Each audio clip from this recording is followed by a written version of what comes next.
Hello friends, welcome to Creative Medicine. In this lecture, we will learn about. Hello friends, let us now learn about the laws of innervation. Now, in the laws of innervation, we have two types of laws. One, we have Herring's law of innervation. What does Herring's law of innervation? For example, this occurs mainly in the yoke muscles. In the pair of the yoke muscles, both these should have equal and simultaneous innervation.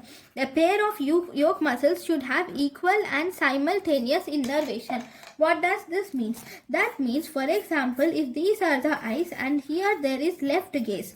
Okay, whenever there is left gaze, it is actually caused by this is left side, this is right side. It is actually caused by the right medial rectus and left lateral rectus. Okay, it is caused by right medial rectus and left lateral rectus. So both these should have equal innervation and it should also have simultaneous innervation.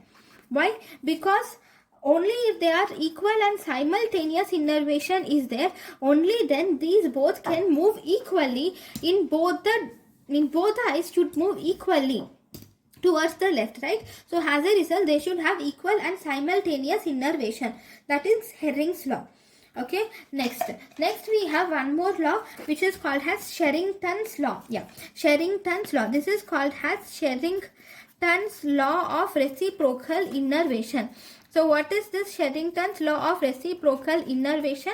Here also there is these are not yoke muscles, actually these are two opposite muscles. For example, you wanted to do same, we will see left gaze only. You wanted to do left gaze. Okay, so for the left gaze to occur, number one, this is the left eye, this is the right eye. In the right eye there should be medial rectus should contract.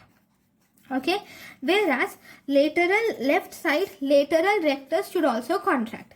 But whenever the medial rectus is contracting, right side medial rectus is contracting, what does right side lateral rectus do? This right side lateral rectus should relax.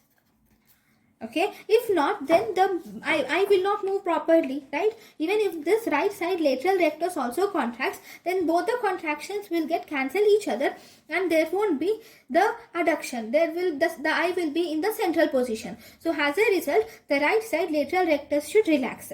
Similarly, in the left side medial rectus should relax. So that means the energy which is flowing, the energy should be more for these muscles.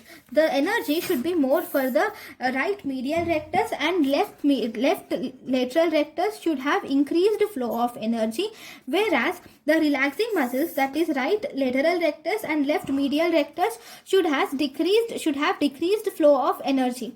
So this is called as Sherrington's law of reciprocal innervation.